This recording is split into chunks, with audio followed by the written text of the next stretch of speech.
Hello everyone and welcome to Cinderful Gaming. I hope you're all doing well, I hope you're all staying safe, and most of all, I hope you're all fighting that war against the Grey. Today we've got a video in our Collecting a Battalion series. And so before we get into the main video, let's have a chat about what this series is all about and what we are hoping to achieve with it. So to do so, I think it's best that we explain what a War Scroll Battalion is first of all. A War Scroll Battalion is a special formation comprised of various units that by taking will give you access to additional abilities for the units inside said War Scroll Battalion in game. Why are we doing what we are doing? So, collecting a battalion can be a great way to collect to a theme. It gives you a goal to strive towards and an endpoint to reach. By doing so, you can get bonuses for playing with models that thematically go together and a chance potentially to try out models you might not otherwise take because they might not be optimal outside of the battalion. What's the plan with this series though? And so what we're going to do is we're going to try and build an army focusing around the battalion. We're going to thematically build upon the battalion if required. Some battalions don't make up a full 2,000 point army, so we're going to expand upon them thematically, and we will also give ourselves a framework to set an end goal within. So with that all out the way, let's get into the meat of this and we'll go into the video proper right now. So today we're going to be looking at another city to the Sigmar battalion, and in particular the Whitefire Retinue, which is only available to the subfaction Hallowheart. This means we are locked to the realm, actually the realm of fire, because of how Cities of Sigmar works, but let's get straight into it and look at the organisation of this particular battalion. This battalion allows us to take 3 to 6 Hallowheart hero wizards. We also add 1 to the casting and unbinding roll for friendly wizards that are part of this battalion while they're within 6 inch of another friendly model from the same battalion. This is really great as it already doubles up and just compounds the benefits we are getting from being Hallowheart to start with. Hallowheart gives us the abilities that all our wizards get an extra spell to cast, and that is incredibly powerful, but it also gives us the ability and the command ability in particular to add d6 to some casting rolls by taking a certain amount of mortal wounds equal to the roll on the d6 as well. This has been FAQ'd as well, and it's worth going and checking that out. And pretty much what the FAQ does on this is that it's no longer the dice roll as it originally said in the Battletome, but it's actually the amount of wounds you end up taking. So if you roll 6 and then save 4 with an after damage save against mortal wounds, you only actually get the lesser amount equal to the ones you actually took. This is also great and sort of doubled up on that we get some cool magical defenses in that all our units get to ignore spells and the effects of spells and endless spells on a 5+. This gives us some great ability as we, unlike some other armies, can have our own endless spells come back on us, and having this ability to sort of ignore them, potentially a 1 in 3 chance to ignore the effects, is really good. But let's get into the army, and so we'll talk a little bit about that, trying to build it around the narrative and around this battalion. So we want lots of magic supremacy, we want endless spells, we want lots of wizards, and we want some cool units in the army. So obviously we're playing Cities of Sigmar, we're in the Hallowheart subfaction, and the realm we've chosen is actually the realm of fire because we have to, because Hallowheart is in that realm. For our leaders, we've started off by choosing a Knight in Cantor. He's going to be our general. He's going to have the command trait Veteran of the Blazing Crusade, and he's going to have the spells Crystal Aegis and Ignite Weapons. So what's really cool is Hallowheart, unlike the rest of the cities, gets 6 spells in its lore, and all our wizards can take 2 of those spells. It's really great.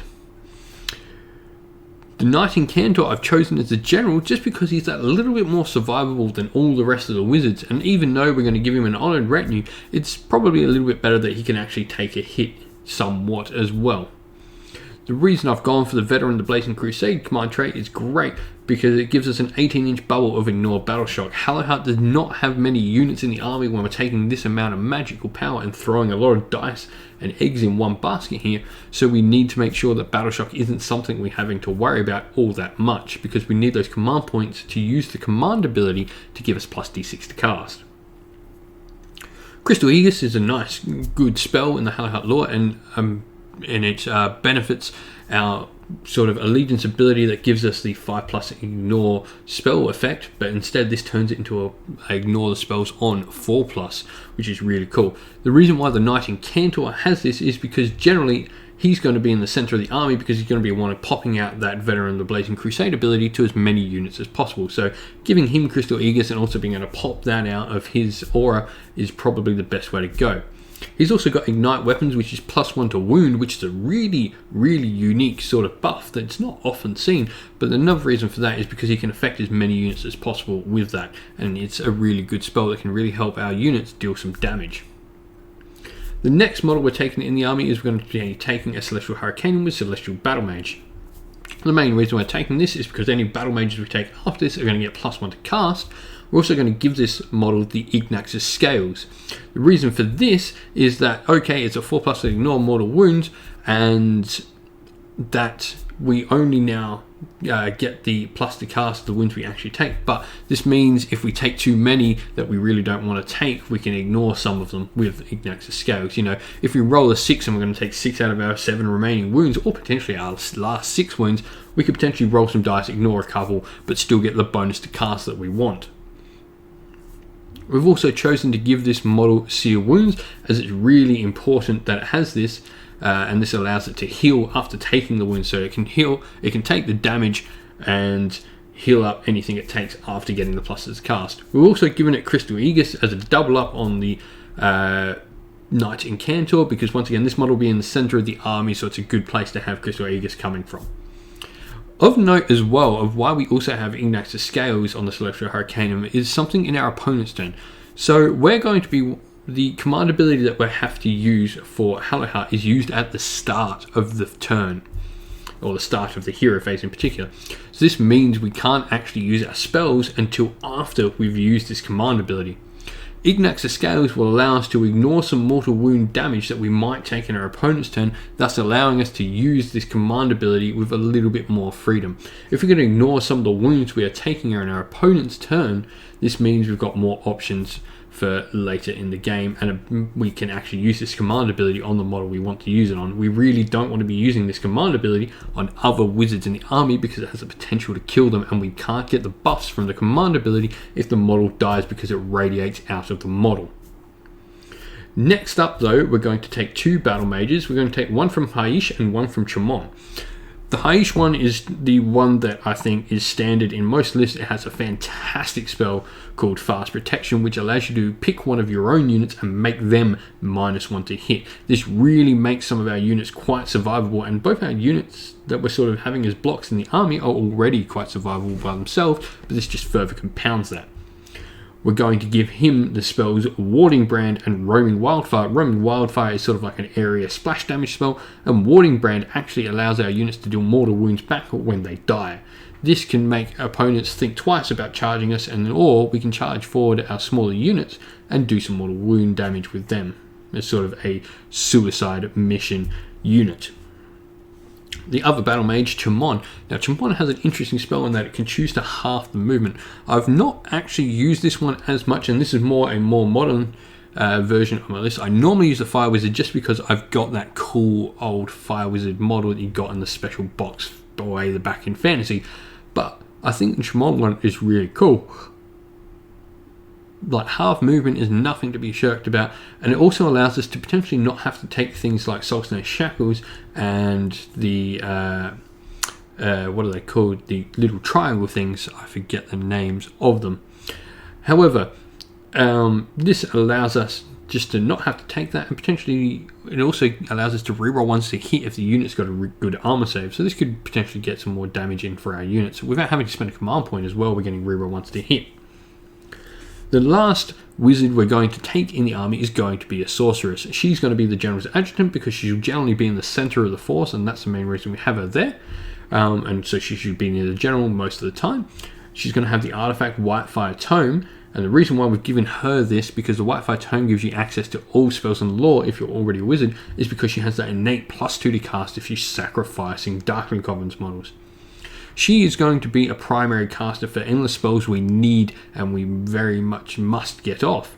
And so This is why she also has the Whitefire Tome as well, because she can choose any of the spells, and if we have spells we need to get off, she can cast them with an immediate +2, not including any of the other benefits. She could go +2 from her own sacrifice to +1 from being close to someone else in the battalion to +d6 on top of that. She can really get quite powerful. I think the maximum she'd get is 12, 18, 21 and 22 if there's arcane terrain rocking about. It's really cool and really powerful. For our battle line units though, we've chosen to take 10 Dread Spears. This is literally just because it's a sacrificial unit for the Sorceress. We don't have the points to spare the extra 10 for the Dark Shards, although if you can find the extra points, definitely consider taking Dark Shards instead. They're a great unit to have, even just 10 of them. We've taken 10 Free Guild Guard. They're going to be the Honoured Retinue for the Knight Incantor, and there's a reason why we have chosen not to use the Phoenix Guard as the Honoured Retinue. I've used the Phoenix Guard as the Honoured Retinue before, and I find they just take too much damage and they end up taking themselves out of the game just trying to protect the Knight Incantor. I'd rather just have this superfluous 10 wounds here that just do nothing else but die for the Knight Incantor, over putting wounds on the Phoenix Guard, even though the Phoenix Guard ignore half of them with their after damage save. The last unit I've chosen to take is 30 Eternal Guard. Now, these guys do die to mortal wounds, there's no doubt about it, but in games, these guys have actually been quite clutch for me. With some right sort of buffs and debuffs on your opponent with them, they can be really highly effective. They've got a decent armor save if they don't move in any way, so setting them up and just letting your opponent break upon them while you cast spells galore at them is a really great strategy. As mentioned as well though, we've got in other units 20 Phoenix Guard, and the cool thing about Phoenix Guard is they just don't die. They've got a 4-up armor save, and they've also got a 4-up after damage save, which is just simply fantastic. These guys will take taking down and can hold points for you that you need held, while you destroy your opponent with endless spells. Battalion wise, we've also got the Whitefire Retinue, obviously, because that's the whole idea of this army, and endless spells. We've chosen to take the Umbral Spell Portal. This will allow us to get things like Elemental Cyclone out in far reaches of our opponent's territory. Soul Scream Bridge for that added mobility. This will allow us to pick our army up in a giant clump and move it around the battlefield in this unstoppable force of destruction. Purple Thunder Shaiish is something I generally take. That's a bit more personal, and probably the next sort of bunch of endless spells are really just personal preference. Purple Sun for me, I have a lot of ogres and a lot of Ironjaws and higher wound models in my local meta, so I choose to take this because it can remove them outright. We've got Quicksilver Swords, which is a great source of some easy mortal wounds, Emerald Lightsworn to keep our troops alive, and last, Suffocating Gravetide, which I think is a very underappreciated endless spell. The base size of this alone makes it fantastic and can really be used to protect your flanks as well as dealing some odd mortal wound damage. The last thing for the army is we've taken an extra command point. This will allow us to make sure we have the command points necessary and a spare one and wherever we need it. But that's my Hallowheart list. I really like to know what you guys have been playing around with Hallowheart, because I really actually enjoy this, and I'm thinking I might actually take it out for a run even tomorrow potentially. I've got some games going. But that's all from me. I'd like to know what you all think of Hallowheart and some thoughts on it, and leave them down below please. But thank you all for watching. I hope you really enjoyed this first video in the series, and I hope we can continue to provide you with more and better videos in this series. If you've got any thoughts or ideas, or even some comments to make about anything you saw in this video, please leave them down in the description below.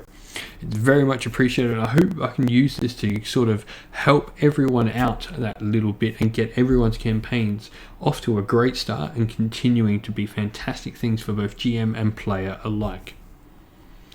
Don't forget to like the video, and don't forget to subscribe to the channel. Every subscription helps, and every like helps other people find the channel. And thank you to everyone who has already subscribed. You guys are absolutely fantastic. Special thanks are in order for all of those people who help us out by supporting the channel financially on Patreon.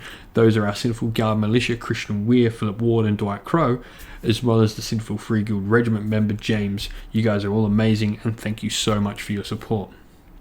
We'll continue to put out more content like this and on other subjects on the channel, and we hope you'll support us in the future as well as now. Thank you once again. Stay safe, stay well, and most of all, keep fighting the war against the Grey. We'll see you again real soon.